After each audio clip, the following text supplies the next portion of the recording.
All right, everyone, this is going to be the second half to the lecture we began on Wednesday. We're covering the soft tissue dysfunctions, injuries, and a little bit of the patho and anatomy behind the tissue layers.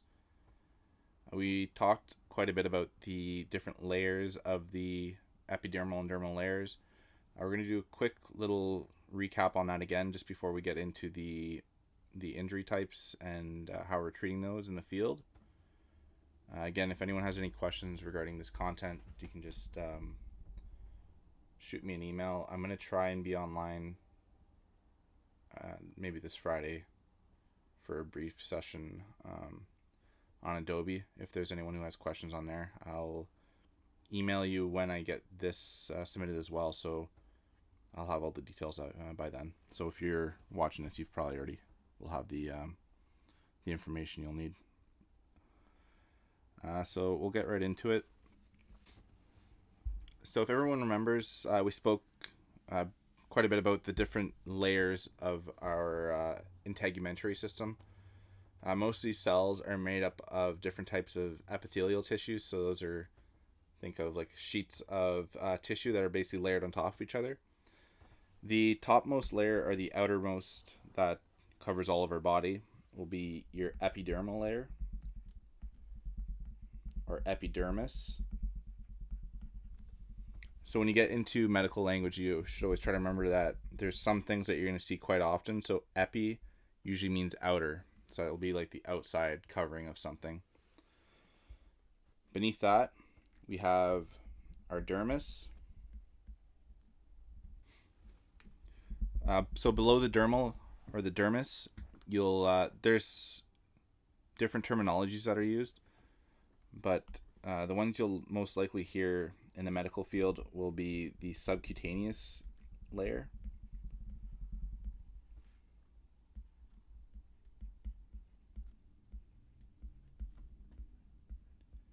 However, this is also synonymous with the hypodermis.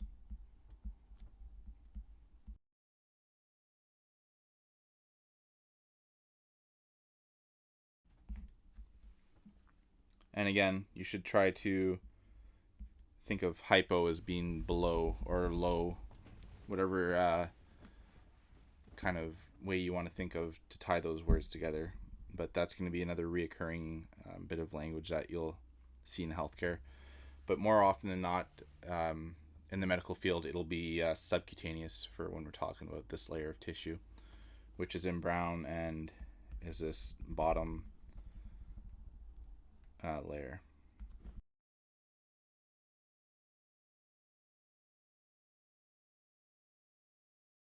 So I'll just briefly recap again what these different layers are providing and what they do for our body and why they exist.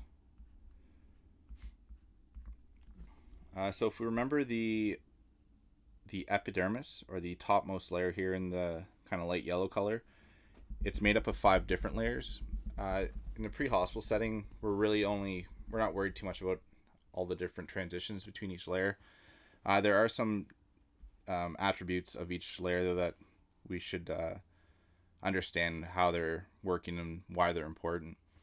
The 2 most important ones will be the top layer and the bottom layer. So some people will call we'll talk about the bottom one in a second here. The top layer are the stratum corneum. So if you remember, this is kind of like the shingles on the roof of your house, right? These are intersecting flat little cells. They basically died off through the maturation process from the bottom moving up to the top layer.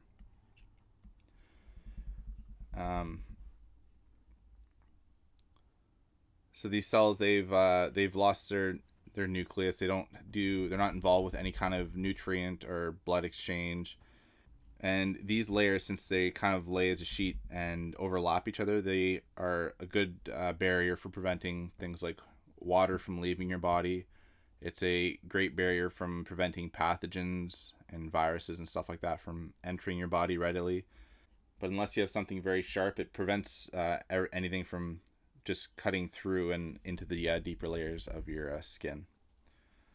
So think of, like I said, the top layer here is going to be the shingles on the roof, or it's the outside layer of your skin. So it's your protection layers, your first line of defense from pathogens, the environment, and it's also kind of home. This little layer here, all this is where a lot of our fine senses and stuff. So, when you can have a pretty refined tactile sense of things, that's all from different sense organs that live in your epidermal layers.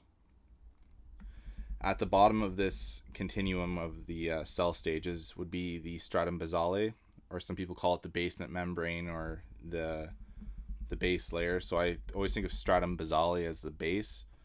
So these are actually where the living cells live, and they basically keep duplicating themselves. So they're kind of like stem cells, where they replicate themselves, and these cells will grow upwards. So you can kind of see here, I've done a crude drawing, but they'll duplicate upwards,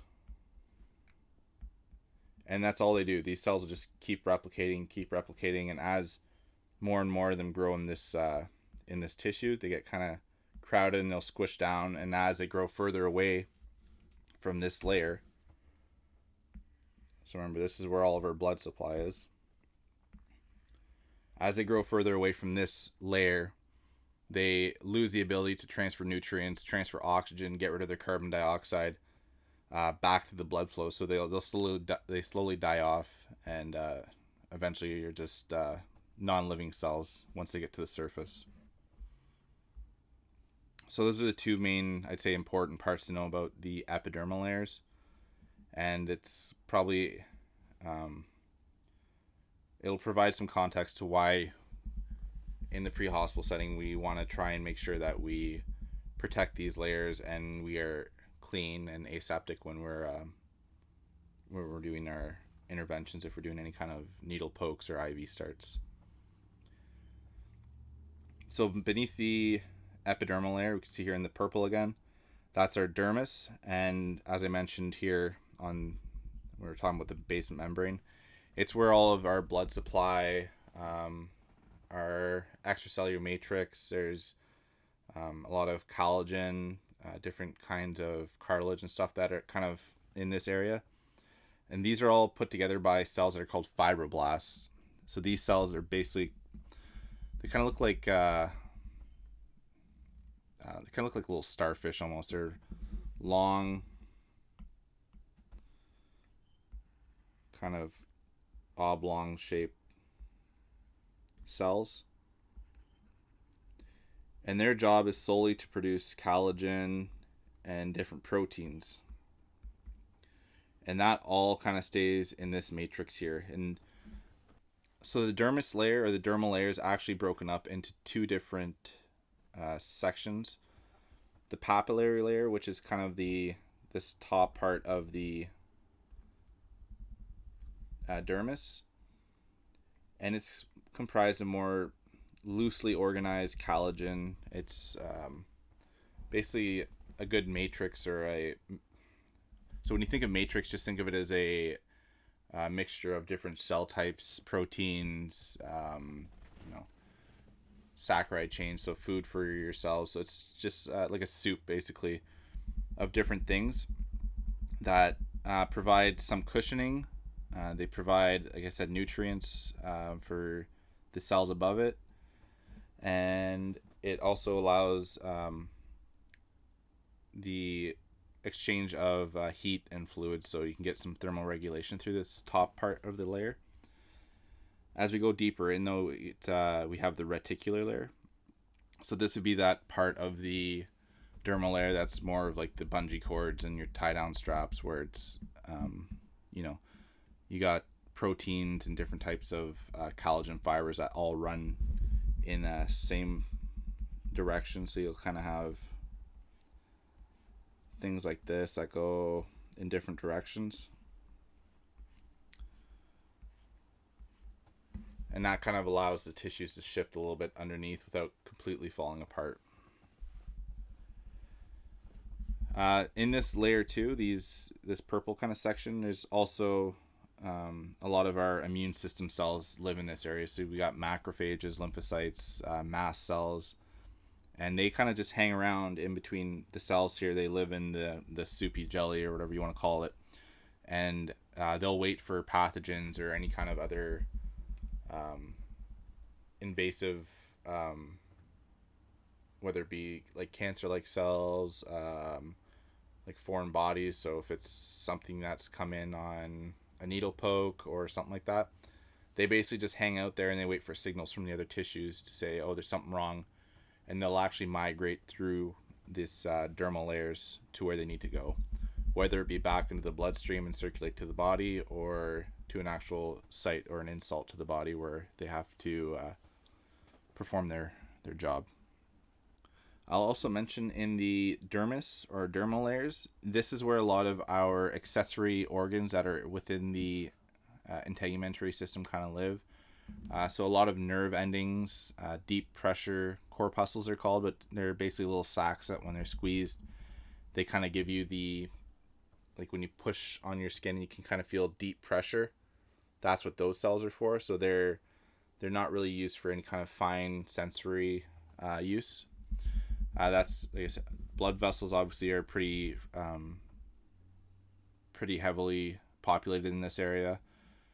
Sweat glands, they reside in the dermal layers, and they can either attach onto a hair follicle or just go right up to the skin on their own. And they're used for body temperature regulation, a little bit of electrolyte balances, but it's not its main function. Hair follicles, again, they live in the dermal layer. And sebaceous glands, so that would be glands that basically secrete oils onto the surface of the skin. And there's actually certain characteristics of those oils that they help the breakdown of certain bacteria and prevent them from sticking onto your skin and being able to kind of take hold onto your tissue layers. So they're quite important. And I'm sure there's quite a few of you that, you know, if you use like a very hard soap or a hard cleaner, your skin feels very, very dry. And it's because that cleaner that you've used has probably stripped all of your sebaceous oils off your skin, and now there's not really anything there to protect it. So especially in the wintertime, you know, moisturizing your skin and stuff like that's really important in maintaining the efficacy of its abilities to protect us from the outside environment. So the main use of the subcutaneous layer is a lot of our adipose tissues, or for those who don't remember, adipose tissue is another word for fat tissues. So fat tissues are great sources for energy storage, and they're also used for cushioning from impacts. So, you know, if you have a few extra layers of adipose tissue, there's a little bit more cushioning between your underlying structures and whatever force of impact's coming upon the body.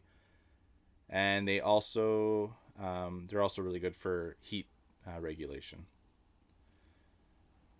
Below the, or I shouldn't say below, but within this matrix of adipose tissue, there's also some other deeper, kind of more dense connective tissues that help further hold your skin tissues together.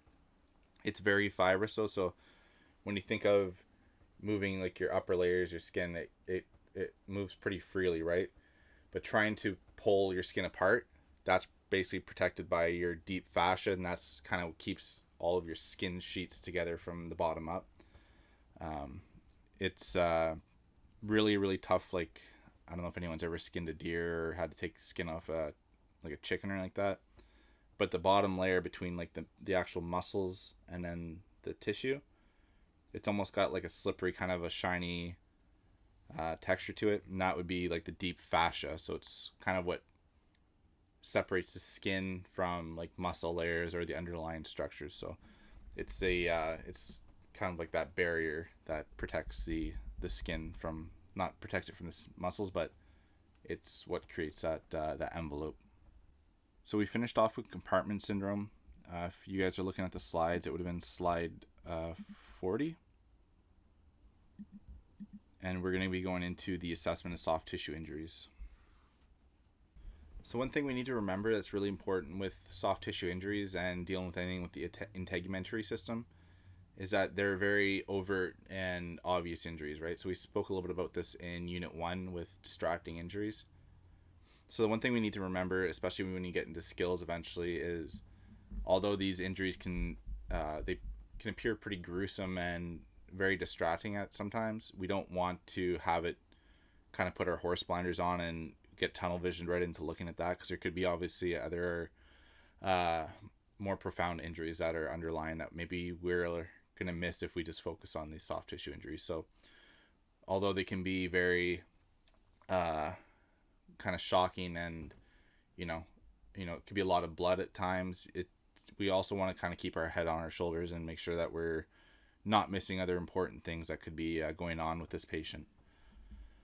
So going back to Unit 1 again, we're going to want to take the time to do a scene assessment, take a look at like mechanism of injuries, nature of illnesses. We also need to consider the potential for any kind of underlying trauma that can be hidden that maybe isn't very obvious at first either.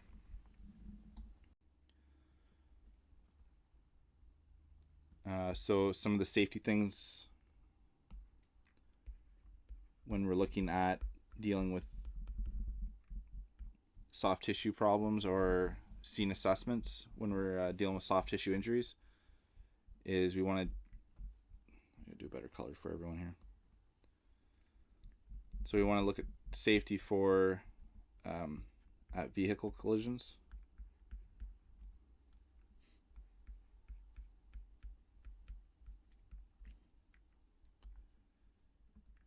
And at reported blasts.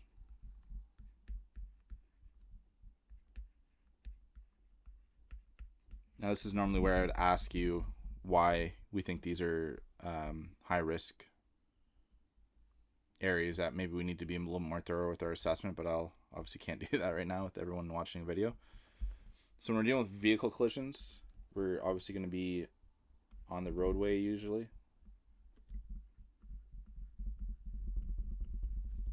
So we need to watch for other vehicles.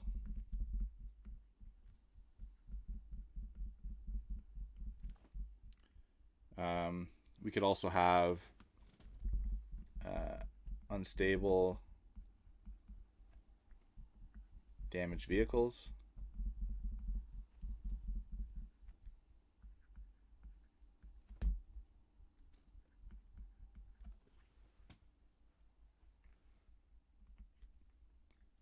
Fumes,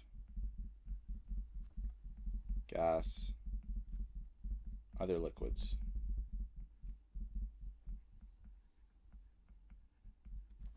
And that's just some of them, right? So I mean, you could all have hazmat concerns depending on what kind of vehicle it was that wrecked. You could have occupants of the vehicle if somebody's gotten hostile. So those are all going to be kind of things that we're going to have to go back to Unit 1 and look at how we're doing our scene assessment, assessing the effect of the affect of the patients and making sure that, they're not hostile towards us and we're able to safely assess them. For reported blasts, again, you'll want to look up, hazmat. So what blew up?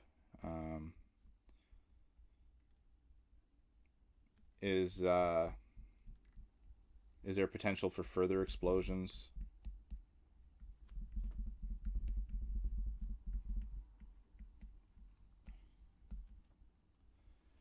And then some things too, you're gonna want to. It might affect your scene assessment and be like, is it a dirty bomb or something like that? Where, like you think of the Boston bombing, where they put nuts and bolts and marbles and all that kind of junk in the bomb, which created a bunch of shrapnel essentially. That now you're not looking at just a barotrauma injury. You're also looking at small puncture injuries, lacerations, stuff like that, right? So these are all kind of some things you want to take into account when you're looking at doing your scene assessment and your safety assessment. So if the mechanism of injury, if you're seeing a lot of damage to a vehicle or there's other patients who have been severely injured, you should be pretty highly suspicious that there might be either internal or other pretty overt injuries to anyone else who's been involved in that same incident. That's not always the case, but you there can be people in car accident where you have one person who's extremely lucky and the other person didn't fare so well. But you should always be extremely suspicious if either there's a lot of damage on scene or somebody's been either killed or severely injured, that the other people might be having some other injuries that might not be extremely obvious right at the time of the call. One of the first things we want to do is determine the number of patients. So that's one of our first scene assessments we do. We go around and ask who needs to be assessed, who's been involved, who wants to go to the hospital, that kind of thing. So you can get your A part of your MCAP right. So if we all remember MCAP, so this is all our environment part, our mechanism, which we just talked about, casualties, right? So how many casualties do we have? And this is so we can pass on how many allies do we need to help us, or other resources. And finally, the P part of this is our PPE. So depending what kind of scene you're going on, if it's a highway car accident, you want to wear high vis vests. You want to have a safety helmet on in case you're crawling through a car. You don't smack your head off a piece of bent, torn metal and puncture your skull on a piece of a door frame or something like that. If you're going to somewhere that has maybe an explosion with the hazardous material, you'll want to wear probably a gown and eyewear and stuff like that, so you're not getting the contamination from the patient onto you. And you might be, maybe it's a call where, I don't know, you're at like a chemistry lab or something like that, and there's a bunch of students that were doing an experiment and something blew up. So same deal, you want to wear the PPE that's appropriate for the call to protect you and your partner from any hazards that might exist on scene. So we need to rapidly determine what is going to be a life threat and what isn't. So we talked a little bit about the amputations, avulsions, what can be potentially life threatening, and what can handle waiting on scene a little bit longer if we need to assess or help other people. So now the next question would be, what would justify a significant mechanism of injury versus a non-significant mechanism of injury? And unfortunately, it's not going to be a clear-cut white or black answer. Like, there's a lot of gray areas, and you could really justify either way to an extent, your choice on how you want to categorize these kind of injuries. Generally, though, with a significant MOI, you're looking for serious traumas.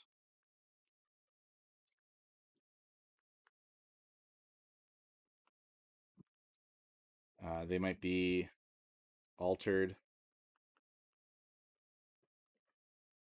Um, they might not be able to protect their own airway, so airway compromise.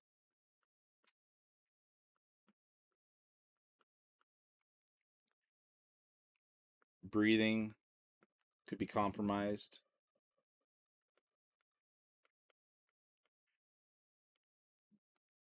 Or an uncontrollable bleed.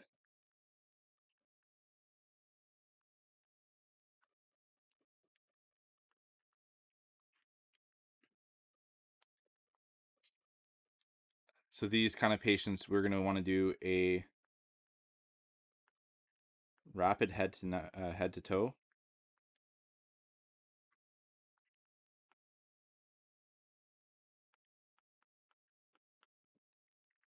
And that's going to be looking for collapse and TICS-D. We're going to want to get our vitals, sample, if possible, though.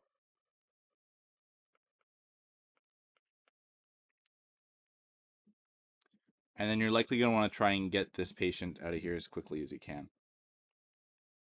So this is rapid. But we got to remember, when we're doing these serious MOIs, like I mentioned at the beginning of this lecture, is although they can look quite gruesome, you still want to make sure you take the time to do the proper immobilization. You want to take care that you're not going to further cause any injuries to these patients, right? So take the time to properly immobilize them, do their C-spine protections, splint any injuries so that you're not furthering any kind of pain or suffering to these individuals. And then the second group would be the non-significant or no significant mechanism of injury that we can tell. So this is again going back to your history gathering and your scene assessment. If there's nothing that you can really see that justifies a significant mechanism of injury, so you go to a fender bender or a somebody tripped and fell with their roller skates, something like that, right? Like you're not thinking of high speeds. It's not high impact stuff like that. So it could be somebody with an isolated extremity injury.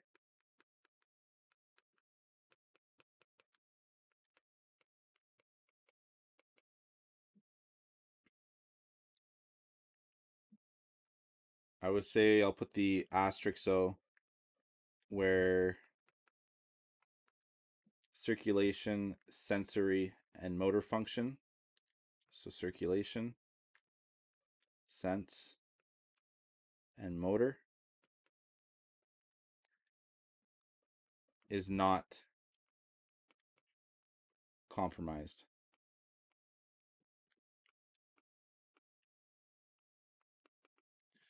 There's always instances where you can go to a trip and fall and they dislocate their shoulder, and you might just have them land on it the wrong way, or when the shoulder dislocates, it might actually pinch their circulation and their nerve bundles, and that will actually cause some issues with circulation obviously not getting down the arm. They might have paralysis to the fingers or paresis depending on how severe it's pinched. Those patients, I would say, they're still um, it's not a significant mechanism of injury, but you're not going to want to stay on scene as long. You're going to want to probably initiate a rapid transport because now you're worried about the function and viability of a limb. But for anyone else where they've had a fall, everything seems to be intact, their complaints aren't too bad. They're maybe they might be complaining of some pain, discomfort, stuff like that. These patients, you're going to want to address their chief complaints. So CC is short for chief complaint. And if they are, a patient where you can go and you bandage up their arm, you might be able to have the patient sign off. If they don't want to go to the hospital, that's an option. So can be treated on scene.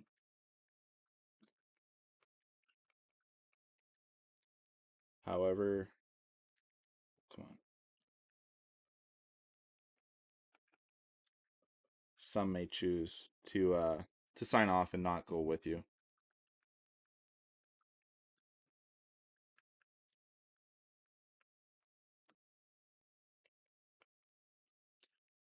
So usually in the medical field, anytime somebody signs off and you're offering to take them to the hospital,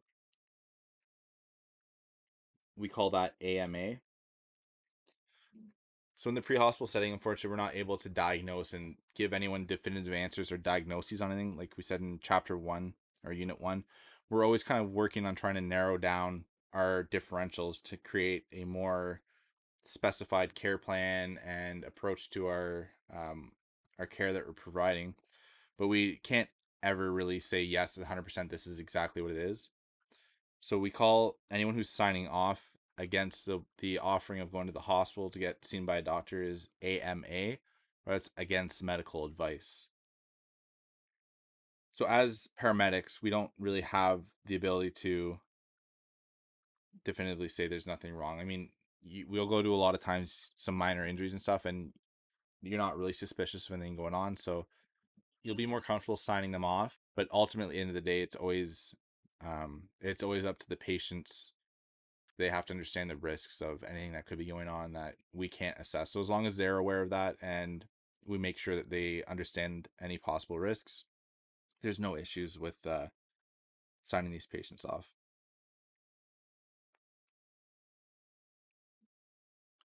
This stuff we kind of covered quite a bit in Unit 1, so I'm not going to spend too much time on these next few slides if you're following along on the slideshow. But they just touch on, it's important to, uh, you know, do some history gathering. You're going to want to take a history from bystanders on scene, um, get a sample history if the patient's able to answer your question. Things like if the patient's on blood thinners, if they have previous underlying injuries or surgical sites, stuff like that. Those are some questions you might want to know because it might impede or prevent you from treating patients certain ways. Because if they're on blood thinners, they might not be able to, you know, coagulate as quickly. So you're going to have more of a tough time fighting the bleeding on certain people. So you might be more inclined to say, okay, well, we'll start using a tourniquet on this patient, or we're going to look into using hemostatic dressings to help the body clot since it doesn't have the normal factors in its blood supply that they normally should. And again, they touch on, recording information and passing it on to the medical staff at the hospital, since any information that's on scene that's relevant or significant to the injuries or the patient's condition kind of can be lost after we give our TOC.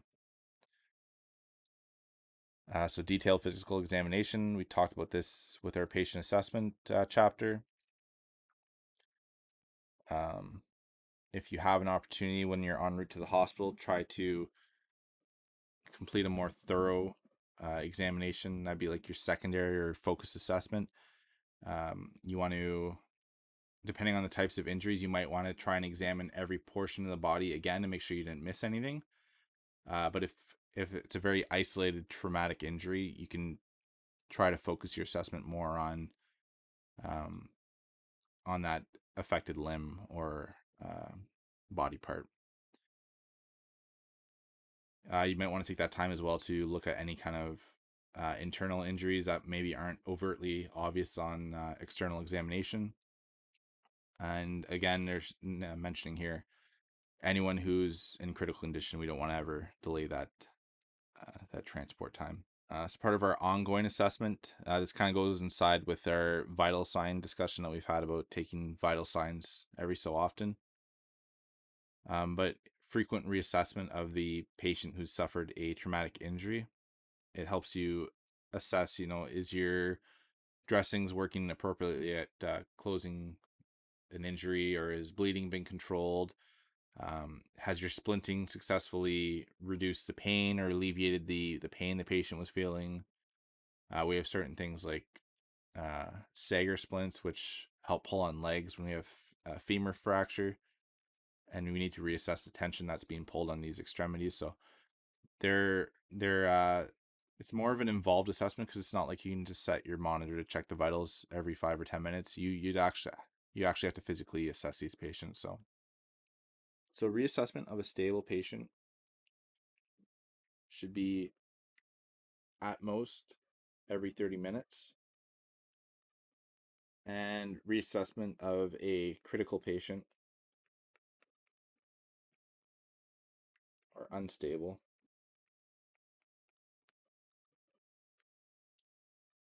should be at least every 5 minutes.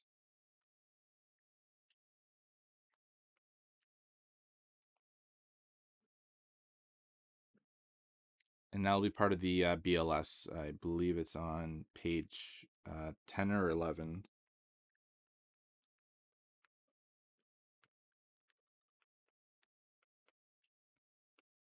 Where it's the patient assessment standards. So in these assessments, you're going to want to evaluate the vital signs. You're going to want to check your interventions, as I mentioned before. Is your dressing actually controlled the bleeding at this point, or is it still leaking through?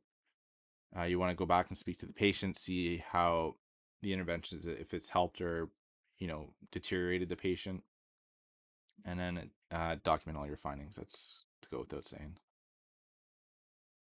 So now we're going to get into the management of soft tissue injuries. I'm just going to close to a new page here. So management of soft tissue injuries, they'll vary from patient to patient and paramedic to paramedic, depending on the presentation of the injuries or suspected underlying injuries as well. And it also can kind of depend on past experience with certain types of injuries.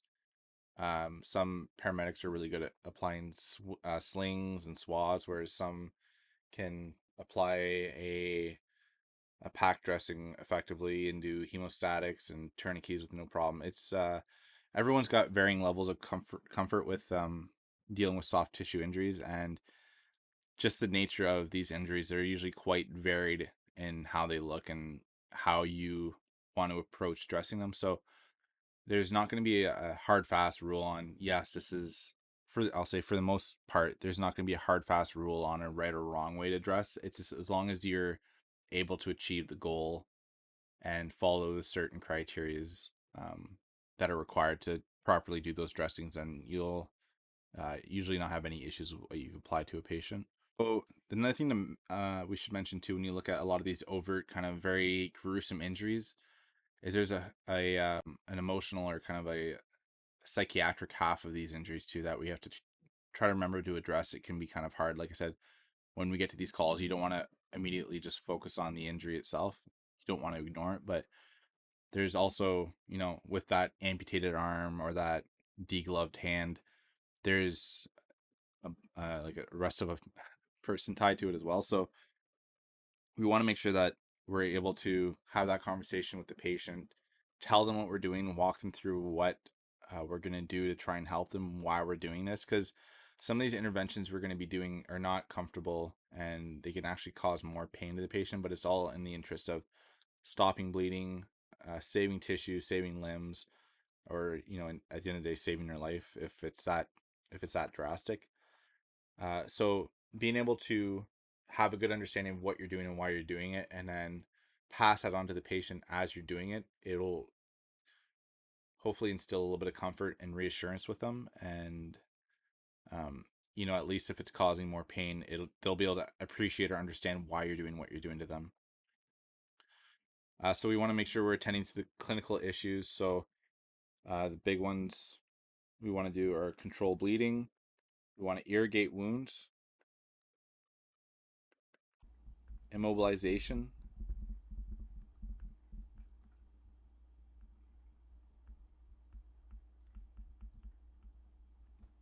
so immobilization, if you're not familiar with that word, would be like applying a splint. So think of immobilization as you're taking some other object, whether it be a splint, a cast, a cervical collar, using a backboard, something that's not a part of the body, and you're using an external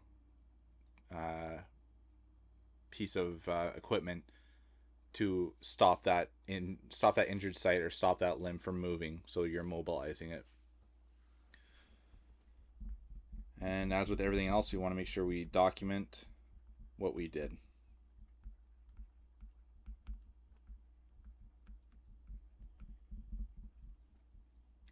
So with these can be extremely painful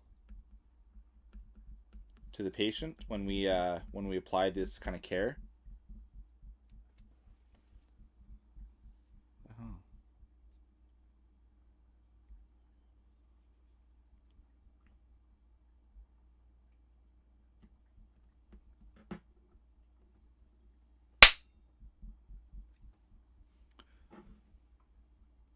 So when we're tending to these kinds of injuries, or when we're providing this kind of care to a patient, it can be extremely painful to the patient. So when you look at controlled bleeding, see if I can kind of give you a... So if you have an injury that has, cut through the top layers of the tissue,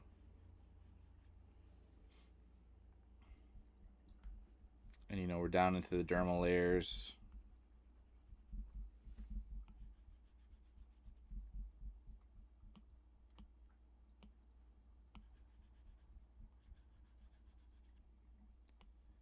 down into the subcutaneous layers, and if you remember, that's where all of the adipose tissues live. So you'll sometimes, if you get to injuries where there's very deep cuts, you'll actually see kind of like a yellow oranges mixture of tissues in with the wound. So that's the adipose tissue. So it's pretty deep if you can see that. level of tissue. You could go down, we'll say even maybe into the muscle layers.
These are some of our interventions that can be pretty painful to the patient. So controlling of bleeding, drew a little diagram here. So if you look at, think of this as the diagram we did above there with the tissue layers. So way up here. So you got your dermal layer, your epidermis is at the top, and then your subcutaneous at the bottom. So when you look at this, you say, so we have our epidermis here, dermis in the middle. You got your sub-Q here, subcutaneous tissues. We could say we have muscle tissue, and down here would be our bone. If you have a significant traumatic injury that's able to tear through all of these layers, as I've drawn here, I've just kind of erased the middle out, there can be many times significant blood flow. So this right here would be an artery that would be flowing through the area where the trauma was sustained. And in order to control these bleeding, we have to do what's called packing the wound, or bleeding control through applying direct pressure to the injury site. So we're going to go through the actual skill of this in skills class, obviously, because it's kind of hard for me to talk you through how to do these on a video. But more often than not, what you're trying to do is you're finding where the opening is, and you're either going to use a gloved hand, you're not going to use bare hand, but you want to put your fingers right in if you can see an artery or blood vessel is bleeding, and you're going to be applying pressure right onto that. And if we look at the layers of the tissue I drew above there and described, there's a lot of sensory nerve endings and small sensory accessory organs that kind of live in these layers of the tissue. So when you're applying direct pressure onto these layers and they don't have the top protective layers above them anymore to kind of cushion that pressure, it can be severely painful to these patients who are sensing this kind of pressure in these interventions that are going on. The other thing I drew here is what's called as a packing wound or a packing dressing. So these white sheets here, these would be either gauze or 4x4 dressings, whatever your service uses in their trauma kits. And we also have what's called a hemostatic. So hemo hemostatic dressing. It's all one word, but I'm separating it just so hopefully you can maybe try and derive what this might do. So think of static or stasis is non-moving, and hemoglobin, blood. So blood, non-moving dressing. So it has a compound in it. It's based from chitosan, which is from certain shellfish and their shells. But it basically what happens is it forces the blood to clot a little bit quicker than it normally would. It has some different characteristics in the chemicals that are in the bandages that help the blood coagulate.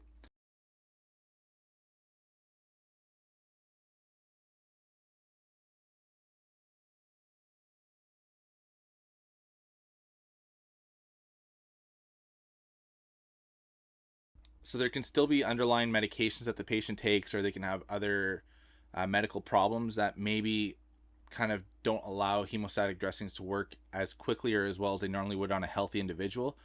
So it's not always the ultimate resolution, but it is something that we do carry now that helps with the clotting of some bigger injuries. So as I was mentioning, what we essentially do is we take these dressings, they come in a flat sheet, and you're going to try and fold them up or crumple them into a ball so that it fits into the wound depending on the size of the injury. And what you're trying to do is basically create pressure on the inside of this injury, filling it with gauze so that you're hopefully able to put pressure down on these blood vessels and force them to kind of close up so that they can stent themselves shut. After that's all filled with packing, then we wrap it up with gauze and immobilize it if required. Again, we're going to go into this a lot more detailed with patient care theory and the skills part of the class when we get to that. So another painful part of wound care can be irrigation of wounds. So anyone who has had an abrasion in the past, or fallen off their bike, scraped their arms up or their face, having cold water or any type of fluids poured over the injury can be pretty painful due to the nerve or the sensory endings that are now exposed from having the upper layers of the dermal layers kind of sloughed off. So we want to be kind of mindful of that. And finally, immobilization. So that's if you have any type of fracture, what you're doing is you're putting that limb or extremity in a position that it's not going to move around in, right? So that'd be immobilization of an extremity.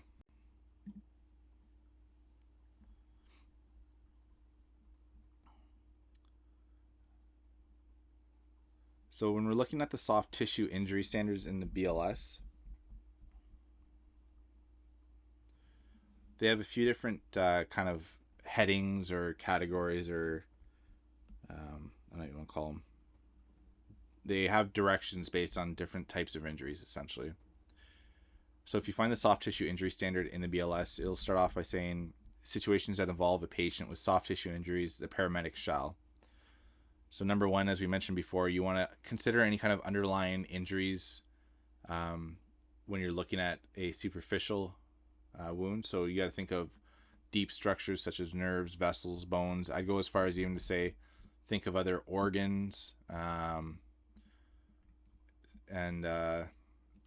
hollow spaces as well. So you got your chest cavity and stuff like that. And then so part two is you want to control wound hemorrhage. So again, hemorrhaging is any type of bleeding, and you want to do this is kind of split up on different parts or anatomical basis of the body. So it says anatomical basis, but it's basically saying based on where the injury is on the body, we're going to do different things. So if the wound is located on an extremity, right? So we got all of our extremities here. This is what we're going to do. We're going to apply direct digital pressure to the site of the bleeding. So again, if you have something where it's an open bleed, you're going to want to put your finger on it and push pressure onto that. Like we'll say, I don't know, with your gloved finger, you're going to want to push. Oh, that's not what I wanted.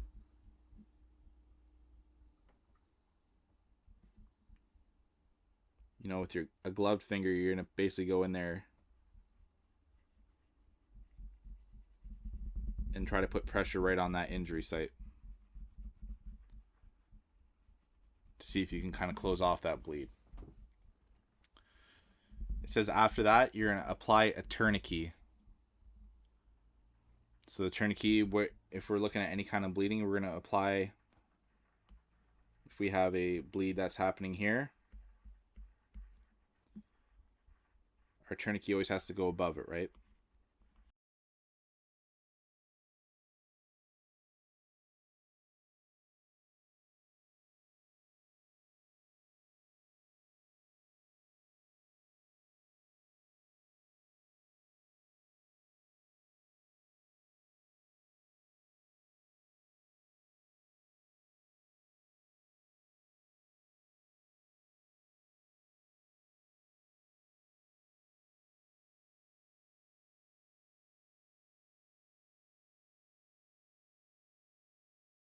So when you apply a tourniquet, I usually use about 4 fingers of space to separate between the injury site and where you're going to apply your tourniquet.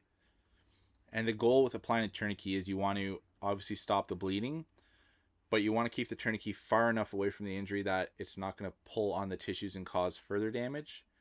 But it's also not going to be so far away that you're cutting off blood supply to the whole limb if it's not needed, or if you don't need to. So you want to try and preserve as much living tissue as you can while limiting or eliminating the blood flow to the injury site.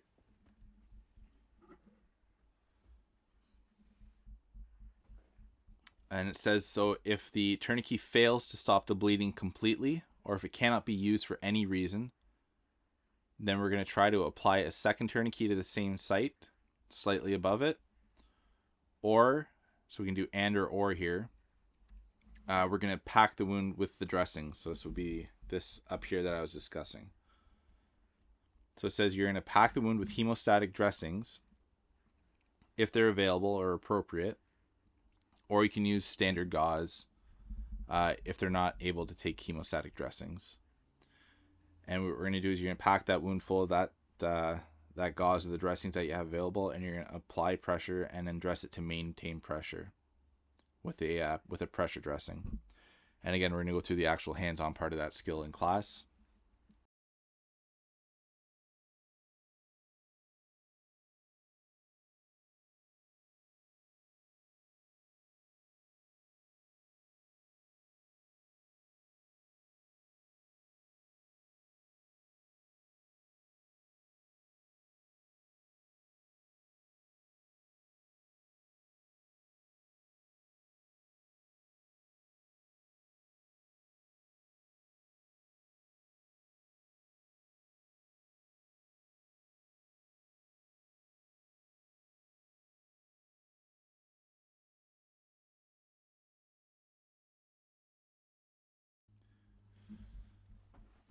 So after the extremities, the next category is on junctional locations. So I always think of junctional as where different body parts or moving body parts meet. So you got, it says head and neck, armpits, groin, and pelvic region. So think of up in kind of like the groin areas. So the differences with this one, we're going to be applying well-aimed direct pressure as we were in the extremity injury. The only thing we can't really do with these areas, right, is we can't apply a tourniquet. We don't obviously want to apply a tourniquet around the neck for obvious reasons. You want to keep blood supply to the head and brain. You can't really apply a tourniquet to the axilla or the armpits, because if you got a wound in here bleeding, you're not going to be able to apply a tourniquet high enough up to cut the blood supply off that region. And the same goes for the groin and the kind of like the hip region. So we're skipping on the tourniquet part. We're going direct digital pressure. So digital pressure, always think of a digit is your finger. Direct digital pressure on the injury site to stop the bleeding. And then we're going to pack the wound with dressing if available. And the same thing that we did before. You're going to pack the wound, wrap it up, and put pressure dressings on it. And then finally, the last category for the dressing of wounds is, let me find a different color here. If it's located on a hollow space of the skull. So that'd be your top part there and your sinuses in the front, your chest cavity, and your abdomen. So always think of hollow as, yes, it's not, your skull's technically not hollow, but you don't want to go packing dressings onto your brain, right? You're not going to want to put your finger into these spaces. Chest cavity obviously is technically hollow when you think about your lungs are empty space. It's mostly air. And your abdominal cavity is hollow, as in you could put your finger all the way through it if you really wanted to. So these ones are going to have a little bit different techniques when we're applying pressure to them. So when we apply pressure, instead of using a finger or a digital pressure, you want to use your palm. So you're using more of a diffuse, blunt kind of pressure to the area. And you're going to put, so you're going to do palm pressure, and then you're going to have hemostatic dressing underneath that to try and get that clotting chemical to get into that wound and stop the bleeding. So we got the important thing to remember that's different with these ones. A, we're not using a tourniquet again because you can't apply tourniquet around the chest or the abdomen, and bleeding is all from internal anyway, so you wouldn't do you any benefit. And you're not going to be packing anything inside of these injuries. So you're not going to be stuffing gauze into somebody's belly, like if you've watched like Saving Private Ryan or something like that, where they stuff all the gauze into the bullet wounds.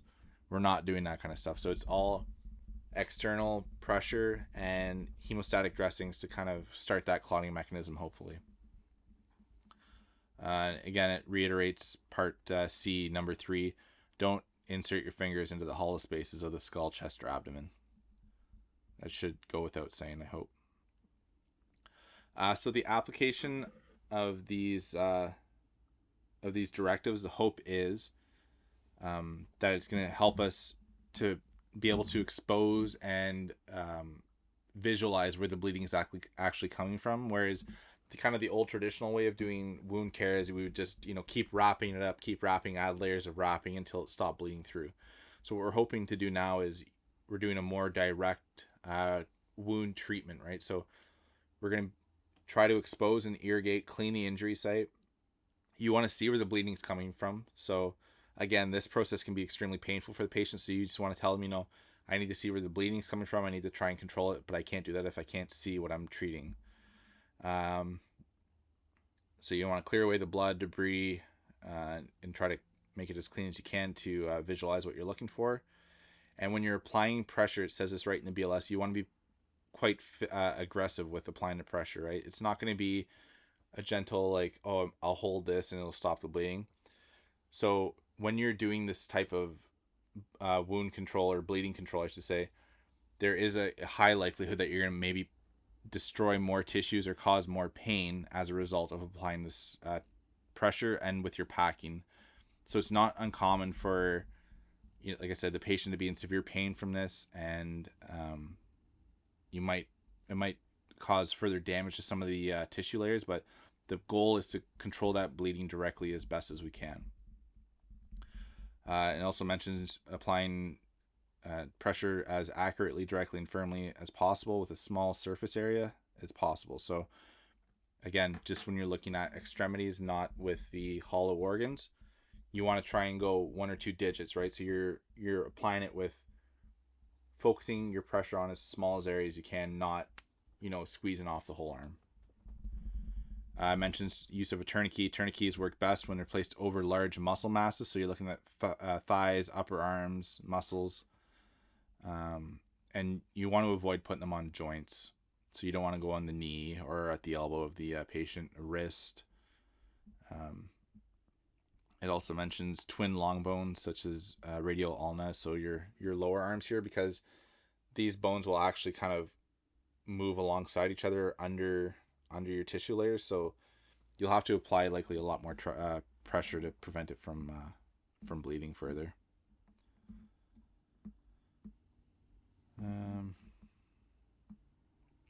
The use of hemostatic dressings. So you want to maintain pressure on the bleeding sites while you're applying these dressings, and you want to make sure that when you're packing a wound that you pack this as densely as you can in there. You don't want to make it like a soft, like spongy dressing. You want to have it as firm as you can, so that when you're dressing it, it's continuing to apply that pressure directly onto the bleeding sources. It's very, very specific on don't remove dressings once the wound is packed. Do not apply any dressings on top. So you want to pack it as best as you can to get it controlled, and then you're going to wrap it up, and that should be it. You're not going to keep layering on top and on top.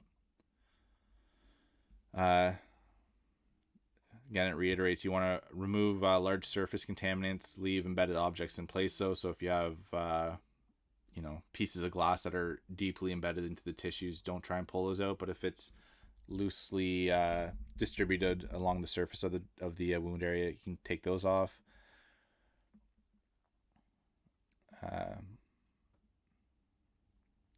Patients who are stable, you can clean the area with saline, sterile water.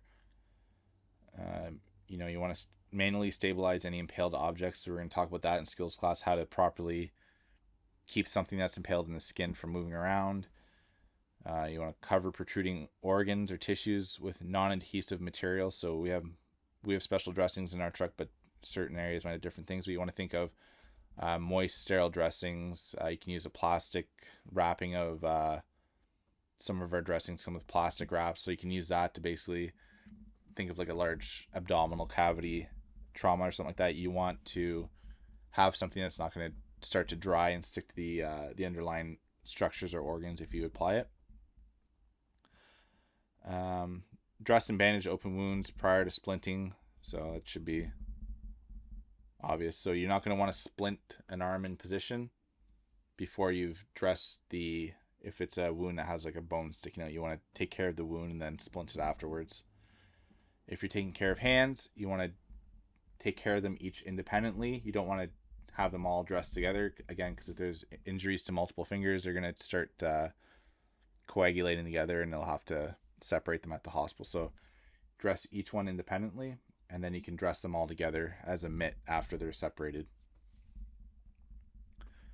It says here you want to try and leave fingertips and finger toes. You want to leave fingertips and toe tips uncovered so you can maybe reassess your perfusion and CSM on injury sites. What else? And it says reassess and monitor distal neurovascular status. So, do your CSM reassessments frequently. If you find that they're losing sensation or maybe motor function in an extremity, maybe consider trying to loosen a dressing if it's cinching off blood supply, or if you think it could be compromising their neurovascular status.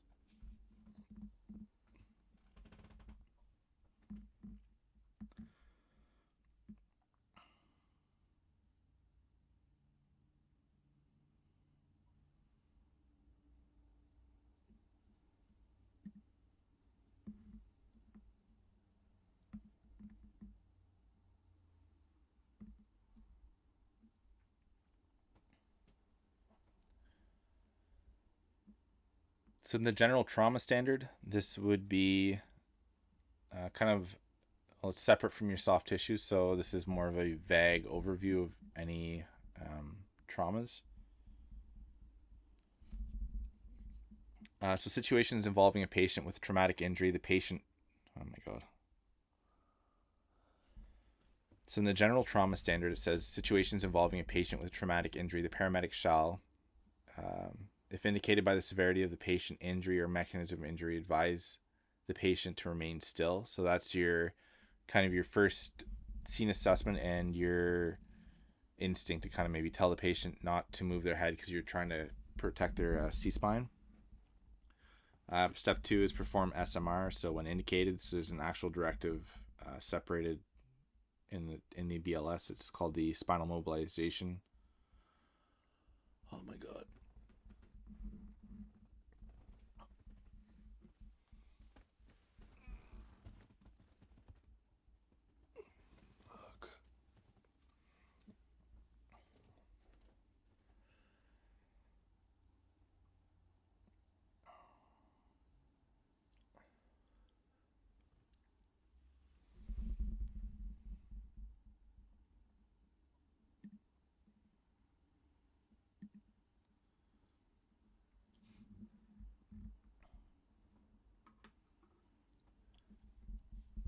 So along with the soft tissue standard, there's also the general trauma standard in the BLS. I think they're next to each other in the 3.4 version of the manual, but I could be wrong. I don't have it in front of me. So in the language it says, in situations involving a patient with traumatic injury, a paramedic shall, and this is going to go back now to our scene assessment and our patient assessment, kind of the first steps of when we're getting onto a scene. So if anything is indicated by the severity of the patient, their injuries, or their mechanism of injury, we should advise them to try and remain still. So we're going to try to protect their C-spine or prevent them from furthering their injuries by getting them to stay still if we're suspicious that they might have sustained significant injuries. Part 2, we're going to perform SMR, which is short form for the spinal motion restriction protocol. So it's a separate chunk in the BLS, and I think it has an algorithm at the bottom you can follow as well. It's like a flow chart. So if it's safe to do so, we're going to perform extrication. So we're going to get the patient out of the vehicle or off the side of the road or wherever they might be. If they're in down the side of a hill or something like that, we're going to try and get them out of that scene as soon as we can. So doing that, we're going to have to do a scene survey.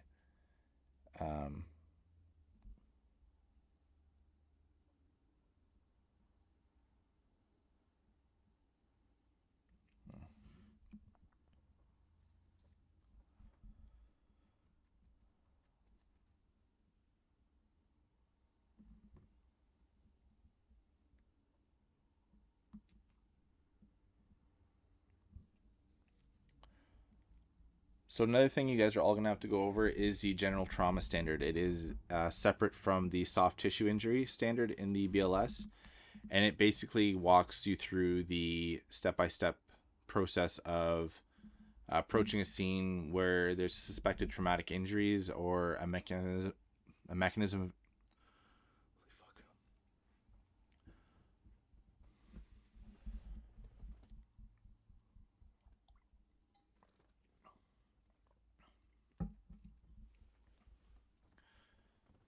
in the BLS. There's also the general trauma standard. So this is separate from the soft tissue standard, and it's more of a broad guideline for any patient that might be suspected of having a traumatic injury based on their chief complaint, any other injuries that they're presenting with, or if you suspect trauma injuries from the mechanism of injury that's found on scene. So again, we're going to be going back and relying on our scene survey and our scene assessment before approaching the patient and hopefully give us a good idea of what might be going on. I'm not going to go through everything step by step, but there's important key points here are if you're suspicious of anything involving spinal injuries or mechanism of injury that might involve spinal injuries, you want to ask the patient to be still so that we can apply a cervical collar. And that whole directive is under a part of the BLS called the spinal motion restriction standard, and it has its own flow chart and everything. So when you get into the skills and we look into immobilization, there's a whole flow chart that we'll go through, and I think we actually touch on it more in the musculoskeletal part of this course or of patient care theory. But the important thing is when you're going to these patients, it kind of follows our patient assessment, right? So you're going to do your, do you think they need C-spine? And then we move down to our AVPU and all that stuff. So using your scene assessment, you want to try and decide if this patient needs to have their their spinal cord immobilized. It talks about extricating the patient, and if you have to do it right away or not. So it's going to be based on the safety at the scene, the environment. If there's other factors that might be endangering you or the patient further, you might be more inclined to get the patient out of there sooner than later. If there's certain things that maybe can't wait and the patient has to have done right away, you might have to do it on scene before you extricate them. So if there's an impaling injury or something like that, these are all factors you're going to have to take into account when you do your patient and your scene assessment.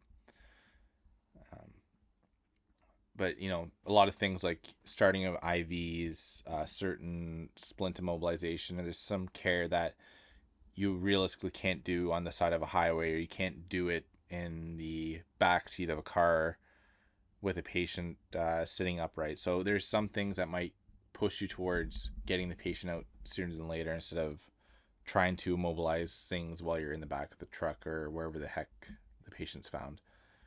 You're going to want to perform your rapid trauma survey. So that's your head to toe. You're going to do your vitals. And you want to estimate blood loss. So if you're on the scene, this is going back to the information that'll be lost once you leave. So if you have a good indication, if there's, it's tough when you look at it spilled on the ground or anything like that, but you can get a general sense of, is this moderate blood loss? Is it a high blood loss? So you're not going to always be able to get a volume amount like milliliters or anything like that, but you should be able to get a rough idea of, yes, there's a significant amount of blood that was lost on scene. You want to pass that on. Another thing you can talk about is if they're still actively bleeding, is how fast they're losing blood. Is it blood that looks like it's trying to clot? Is it, bright red blood or dark red blood? It'll give you an indication if it's a venous bleed or an arterial bleed. So stuff like that. If you find impaled objects, you don't want to remove them. You want to stabilize them as found. You want to try and use bulky dressings. Again, we're going to go through that in class and how to properly dress things, but that's in the soft tissue standard. There's only 2 criteria, though. Like I mentioned, I think we talked about it in the first part of this lecture. If you were looking at an impaled injury that is compromising the patient's airway, so something that's going through their mouth or into their neck even, I'd say, and kind of blocking off their airway, those can be removed. And if there's anything that's impaled that's interfering with CPR, only if the patient is cardiac arrest. So if you have something that's impaled in the chest and the patient's not receiving CPR, you can't remove it. But if it's something that's impaled in the chest and you're trying to do CPR, then you can remove it.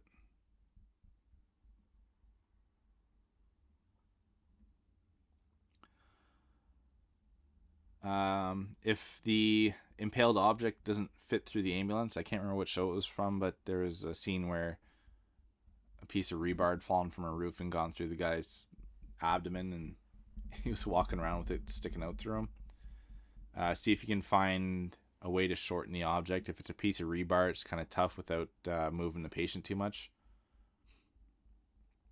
But that'd be something you'd have to talk to the fire department. Hopefully they're on scene with you. So they discuss assessing your injury sites, and we went through that again in our patient assessment. So you got your claps and ticks. That's the exact thing they say. Assess for contusion, laceration, abrasion, penetration, swelling, and distension, deformity, diaphoresis, all that stuff, and you're looking for.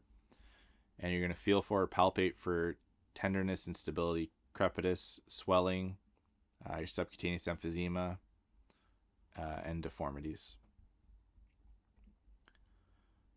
For obvious or suspected multiple traumas, perform a complete secondary survey of the body systems, and don't forget to include your auscultation of the chest.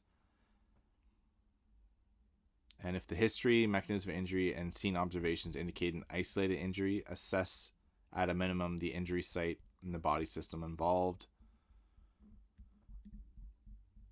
or any other body system that are likely to be injured from the associated injury.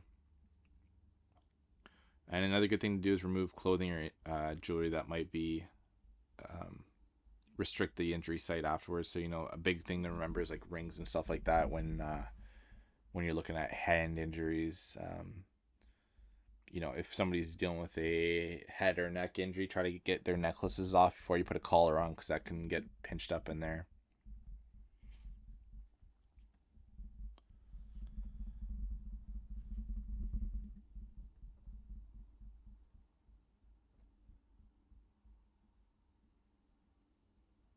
Okay.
So looking at the treatment of closed wounds, generally small contusions, small bumps and bruises, don't require any special treatment. You can look at putting an ice pack on the patient's affected area.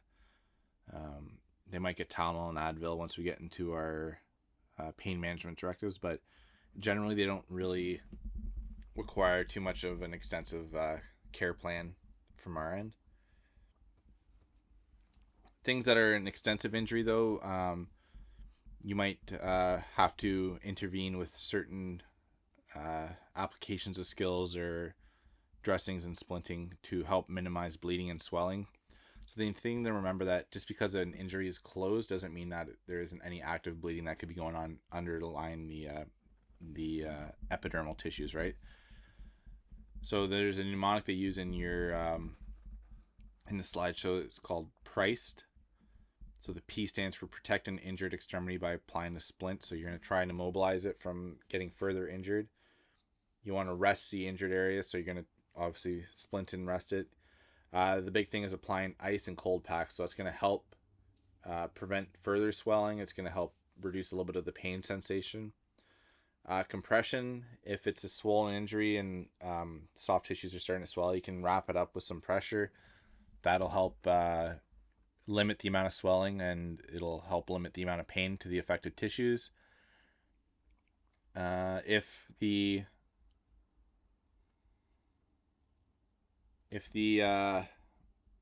swelling is still quite significant, you can try and elevate it above the heart level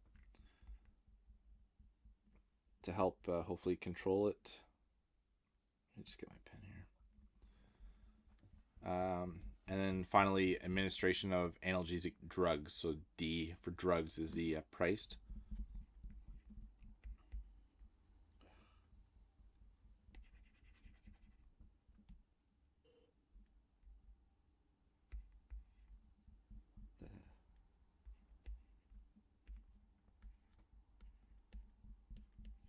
So we got protect,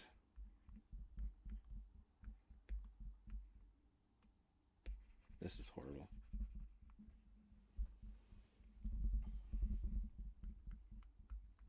protect with a splint,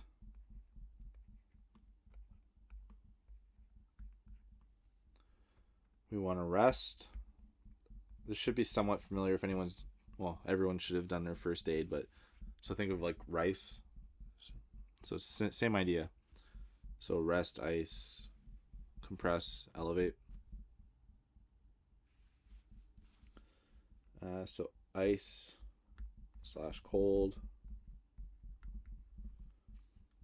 compression,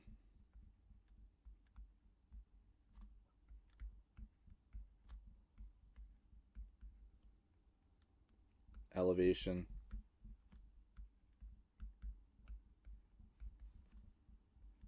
And they want that to be above the heart. And then finally is drugs. And hopefully that's the pharmaceutical kind that are actually prescribed to the paramedics to be giving the patients, nothing recreational. Two general principles, big things to remember, are control bleeding by whatever method is most effective, and you want to try and keep your wounds as clean as possible.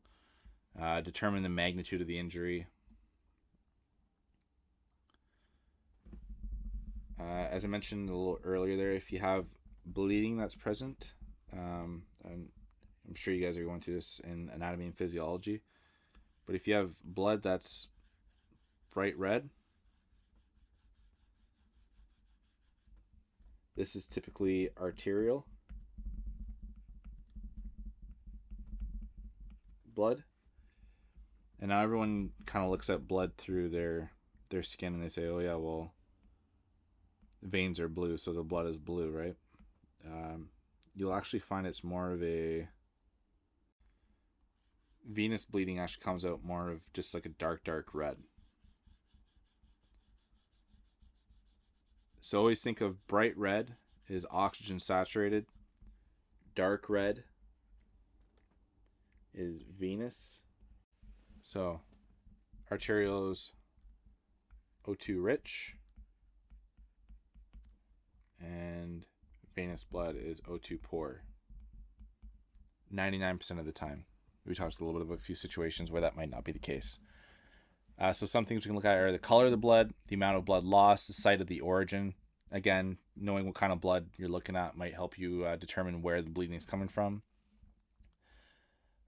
If the bleeding has stopped before you got there, you can maybe ask the patient to describe what the bleeding looked like when it was active. And if a wound is already in the healing stage, examine the edges to determine if it's closing properly. You want to inspect it for any signs of infection. So again, going back to Unit 1, signs of redness, swelling, pain. So that's signs of, could be a bacterial infection or just mishealing of the tissues. And you can also look for signs of systemic infections. So that'd be more broad things like fevers, blood pressure drops, signs of septic shock, basically. Bandaging and dressing of wounds. So the uses of it are to cover a wound. You can use it to control bleeding and to limit motion. So you can think of covering a wound to be applying your gauze over an arm, for example, say. Controlling the bleeding would be to pack it in there and actually apply pressure to the bleeding site. And then we also have like triangulars to help immobilize, say, like a fractured arm or a dislocated shoulder, right? So that's your uses. Dressings, directly cover wounds and controls bleeding, and bandages keep the dressings in place. So the two differences is a dressing is the actual piece of material that's going to go on the wound, and the bandages get wrapped around it. So what we use typically is called cling, and that's kind of just looks like a big roll of gauze that gets wrapped around and holds the dressings in place. So in the field, we have two different types of dressings. There are, oh, my colors are gone now. We have sterile dressings and non-sterile.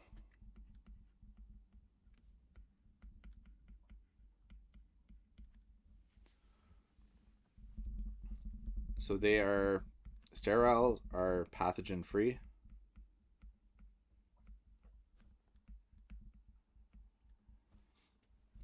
And you use them if there's a high risk of infection.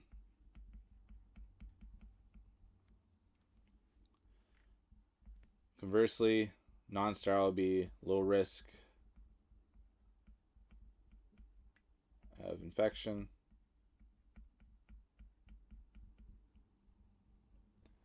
And They're typically applied on top of sterile dressings to help the absorption of blood. So they are, I'll say, used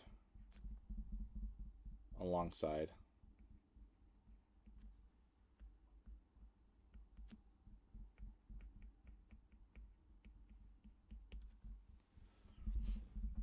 So in our case, any dressing that we're applying directly to a wound should always be a sterile dressing. So occlusive dressings, these are used pretty much exclusively on chest cavities. So always think of occlusive and non-occlusive. So if you occlude something, that means you're blocking it. So an occlusive dressing would be something that prevents air or fluids from passing through the material.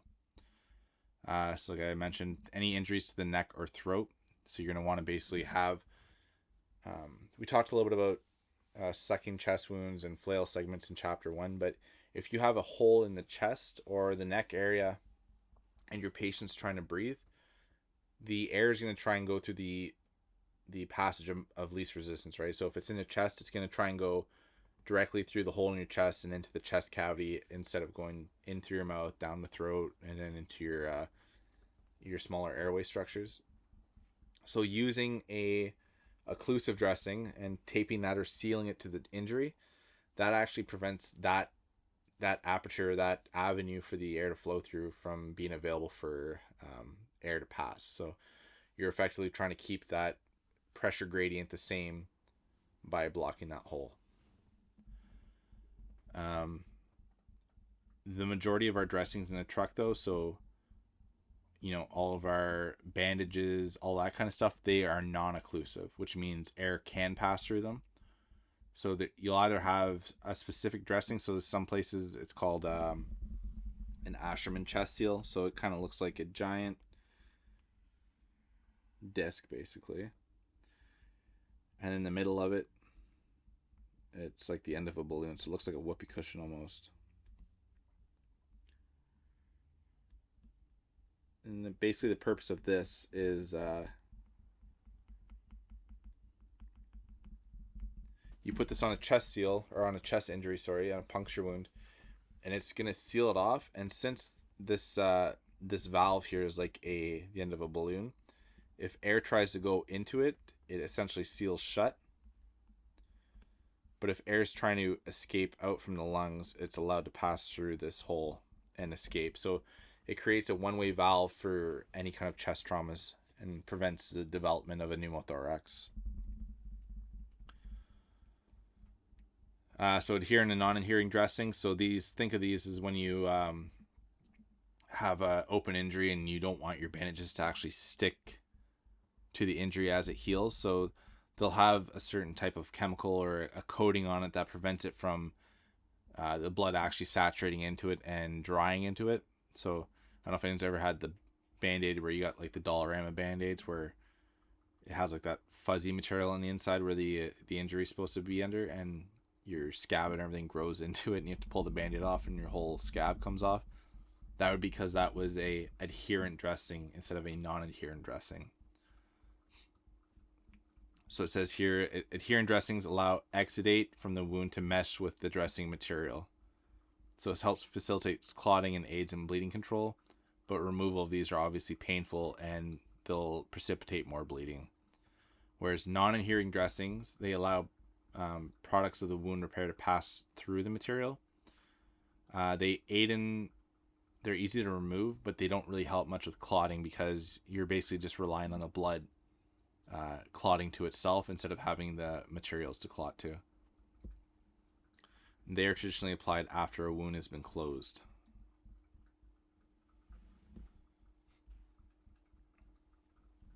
So dry dressings, these are most commonly used in the pre-hospital setting, and then we also have the option of wet dressings. They do provide a medium for bacteria and pathogens to grow on, but they're on there for such a limited span of time that we usually don't have to worry about that too much in the pre-hospital setting. We use them most often when we're dealing with burn patients. So we use wet dressings to apply to certain types of burns, and those help with pain management, getting the heat out of the burnt tissues, and help with the the fluid shift that occurs too after a burn. So we'll go into that once we get to the burn section of this unit. Roller and gauze bandages. We talked a little bit about this a few moments ago when I was discussing bandages versus dressings. They usually self-adherent, which means they kind of stick to themselves as you roll them over the injury or the dressing that you have. Overlapping material will adhere to the dressing and hold it in place.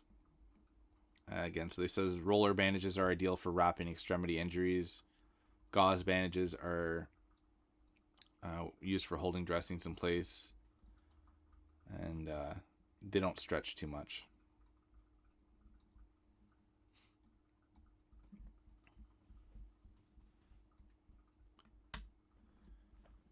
Absorbent gauze sponges we don't use in the pre-hospital setting. We don't carry those. So those are used for heavy bleeding. They control hemorrhages. They have a variety of sizes.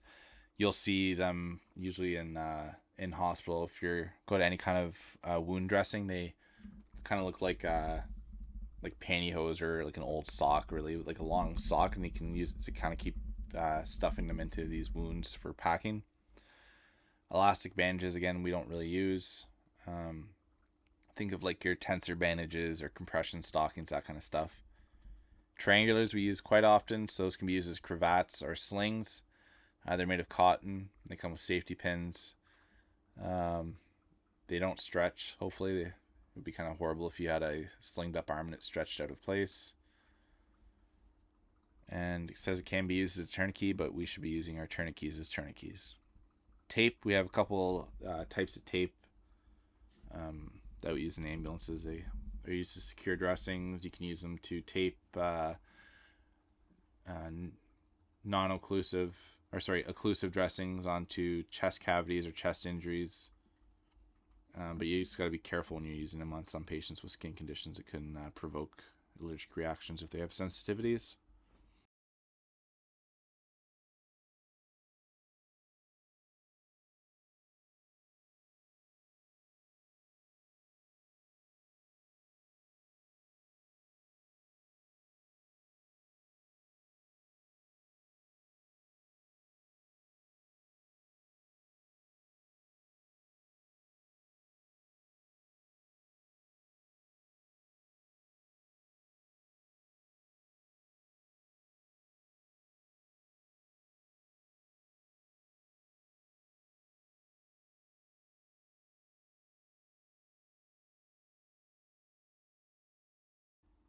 So there's some complications that can arise from improperly applied dressings.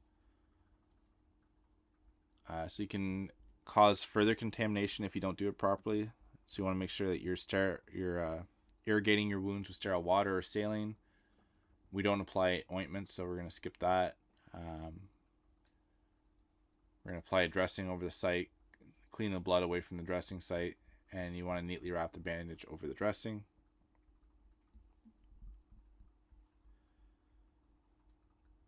If you don't apply the dressing properly, you can have hemodynamic problems. So hemodynamic, think of it as the opposite of hemostatic. So hemodynamic means bleeding could continue, or you can have blood flowing into other spaces if you didn't apply your packing properly.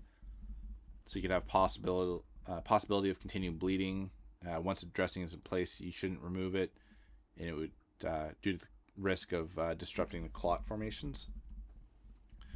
If a wound continues to bleed after you've packed and dressed it, just additional dressing should be applied.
So with dressings, if they're not applied properly, we can have hemodynamic complications. So think of hemodynamic is the opposite of hemostatic, right? So hemo is blood, and dynamic would be moving or changes in. So one of the important things to remember that once a dressing is in place, we should not be removing it, because if there's any clot that's begun to form, you're going to completely disrupt it and reopen that injury. If a wound continues to bleed, you can apply additional dressings on top and continue wrapping them. Once you have a hemostatic dressing on, as we mentioned earlier, you don't have to apply more hemostatic dressings on top of it, because it's only the exchange between the hemostatic dressings actually touching the wound and the chemicals involved there that are going to help with the clot formation. So having them on top of them isn't going to help that any more than just having normal dressings. So if bleeding is continuing to saturate outside of those hemostatic dressings, you want to just continue applying more dressings. And it mentions that exsanguination. So exsanguination is basically death from blood loss, and this can occur when your dressings that you've applied have not stopped the blood loss appropriately. So you got to think into structural elements that can be have complications due to improperly applied dressings. So you can have damage to blood vessels, nerves, tendons, muscle, skin, and other internal organs. This can be from either applying digital pressure. It's likely to happen from applying digital pressure, as it's mentioned in the BLS, but also can be as a result of applying dressings that are excessively tight. As we mentioned, if you start to notice that there's deficiencies in their circulation or their motor or sensory function, you might want to consider potentially loosening some of these dressings, just so you can see if you can reestablish a good perfusion and good blood flow and neurovascular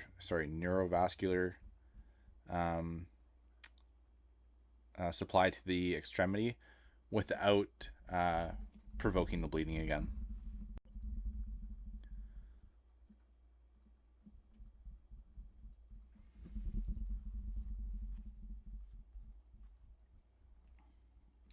All right, so controlling of external bleeding.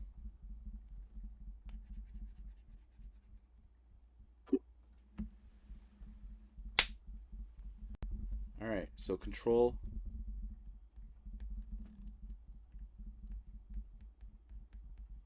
of external bleeding.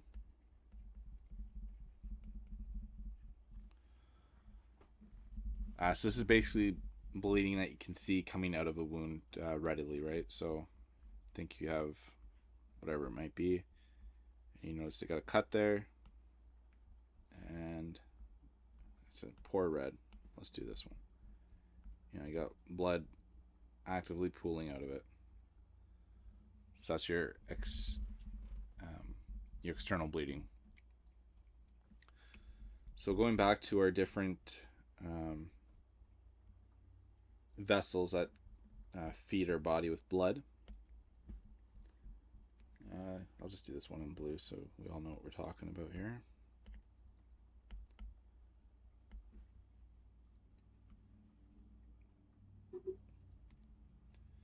So we all remember that. I hope we all remember that our arterial system is what's bringing oxygen-rich blood to our extremities and different parts of our body.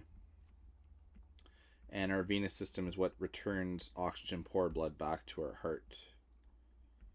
And then in between that, we have varying sizes of different blood vessels and vasculature.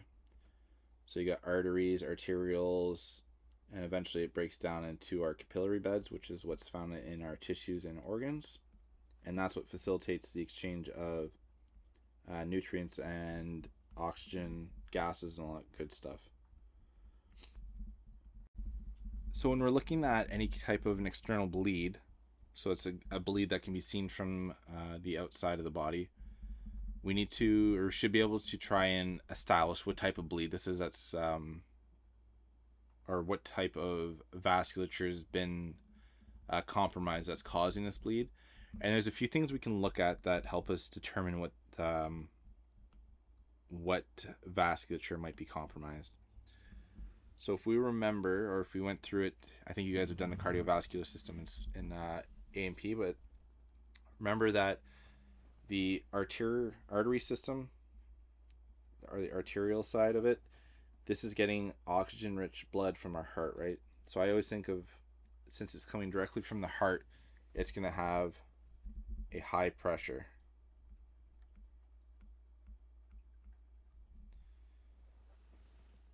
And so you think with this high pressure blood getting squeezed in through all these smaller and smaller veins, eventually that pressure breaks down and it gets lower, and once you get into the capillary bed, and this is where oxygen exchange happens.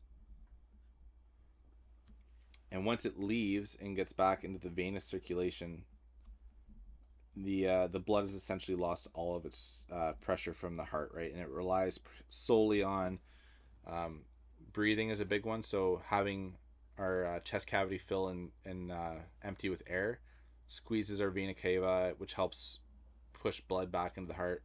Also using, like, moving your muscles in your body. So legs are a big one, in your arms. But the contraction of your muscles actually squeezes the veins and helps return that blood back up to your heart to get pumped back out through to the rest of the system.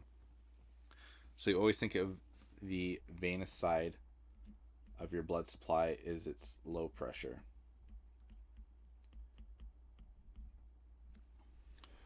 So if you look at a bleed, and your bleed is just oozing blood like this, you might be more suspicious of it being a venous bleed. Whereas if you got to a call and the injury had, blood spurting out in pulses,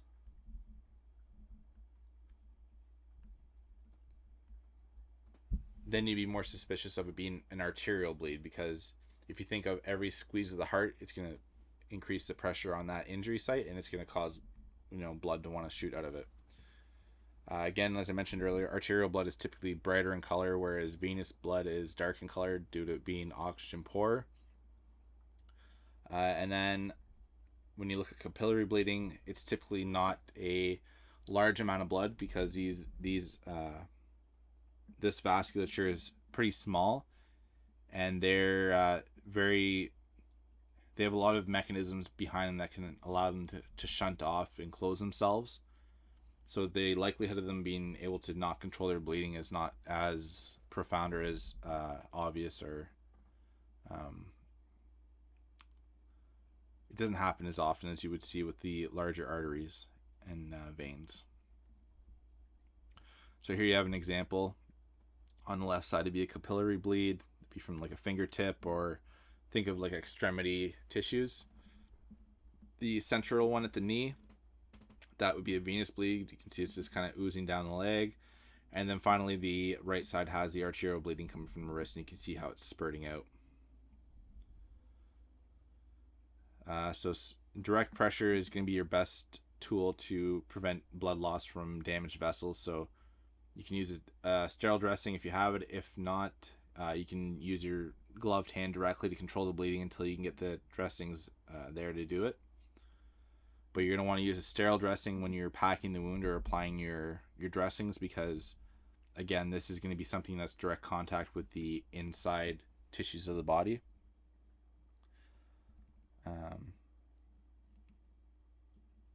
And again, if you don't have the resources to stand there and hold the wound the whole time, you can always use pressure dressings to try and maintain pressure on that injury site. An important thing to do, you're going to have this reoccurring throughout your trauma assessments and your trauma care, is you want to assess circulation distal to the injury site. So if you have an injury to your hand, or don't mind my horrible drawings again.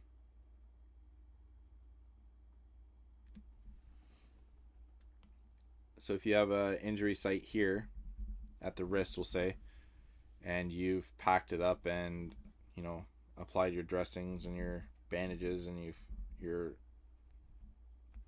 applying pressure to this injury site, and you've bandaged it up, you want to make sure you're reassessing, you know, your cap refill. You're looking to see if they can still feel when you pinch their fingers. You want to do that before, and you want to do it after you've done the dressing care or the wound care, because you want to be able to compare that if what you've applied or what you've done is if it's changed, or, you know, is it has it impeded their circulation, has it damaged their sensory or motor function, or has it potentially improved it, right? So you always want to have something you can compare your interventions to when you're administering care to these patients. So if you don't get yourself a baseline, same idea with your vital signs, right? If you don't have a baseline to compare to after you provide your care, you're not going to be able to say, oh, what I did actually helped them or not. So you always want to get a before and after when you're doing any kind of treatments or care like this. So slide 73, it has a step-by-step breakdown of wound care. So you can see step 1, they're applying the direct pressure to the injury. Step 2, they're applying continued pressure with roller bandages. Step 3, you can see they're applying additional bandages because it's bled through.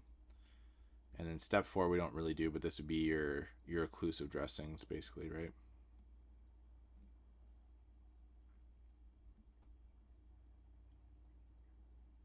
No. So on slide 73, you can see they are going through the steps of controlling the bleed from a soft tissue injury. So you see step one, they're doing the direct digital pressure onto the injury site.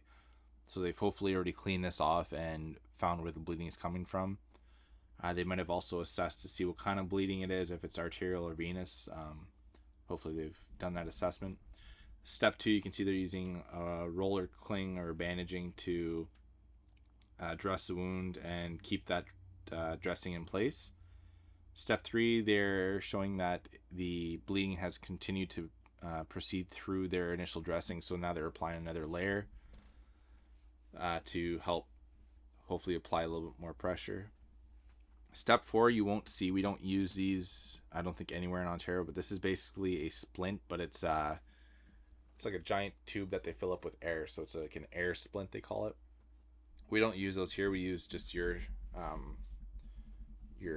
standard, their malleable splint, so basically something you can kind of form to fit their arm. But what they're doing in step 4 is splinting the injury site. So control of blood loss, again, you can elevate it. You want to try to mobilize it. That's going to help prevent further damage to any of the underlying structures.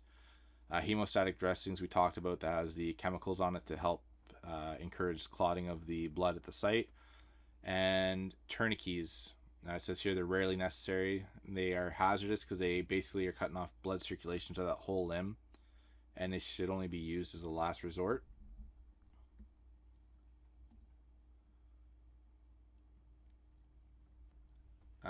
So you can go through everything here. Yeah.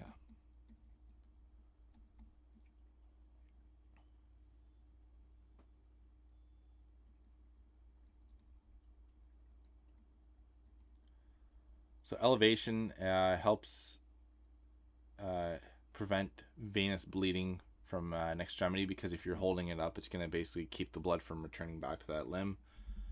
The rate of bleeding can be substantially lowered by elevating the extremity above the level of the heart. Elevation alone will not control the bleeding, though, so you always want to make sure you're still dressing these. And it's obviously helpful with in conjunction with another method. So immobilization, as I mentioned, when you move any kind of muscle, any skeletal muscle, it'll contract and squeeze on a lot of the venous vasculature. So any kind of movement of skeletal muscle usually promotes blood flow. So we want to try to eliminate that as much as we can, which is why immobilization helps with these patients. Motion may disrupt this clotting process, and if you got bone fragments or an embedded object, having motion with that in the underlying structures might actually lacerate more blood vessels. So you can use an air splint or a padded board, it says here, but we used a malleable splint. So you basically want to use that to conform it to the affected injury site or limb, and wrap it up with a bandaging of some sort to secure it to the splint. Hemostatic dressings, they've been used in combat for over a decade. They're used in conjunction with other hemorrhage control techniques. They promote the body's own coagulation process. So as I mentioned, there's that chitosan chemical that's in there, and it actually promotes the clotting cascade that the body already uses. They're used obviously more often in regions of the body that you can't put a tourniquet on. And as it says here, it's underlined, do not use them on an open cranial wound. So don't go packing that on a open skull fracture like that. And the main reason for that is because if you have a chemical that's going to help promote clotting, you don't want to have blood clots floating around through your brain, right? Because then you're going to have a higher risk of strokes possibly and stuff like that. Tourniquet, this is on slide 78. They are rarely necessary in civilian settings. They have a lot of potential hazards, and they should only be used as a last resort, but they can be life-saving. When you look at like traumatic amputations, or if you have excessive bleeding from, they say gunshot wounds in a military setting, but basically anything where we can't control the bleeding with manual pressure and dressings, then we're going to be looking at using a tourniquet. The risks associated with that, though, are, you got to remember, like in this picture here, when you're looking at the arm, everything distal from that tourniquet now is not getting blood supply. So I always say you want to have that as close to the injury site. So I always say about 4 fingers as you can, so that you're limiting the amount of tissue that you're damaging with the decreased blood supply. So this is not really necessary skill drill stuff.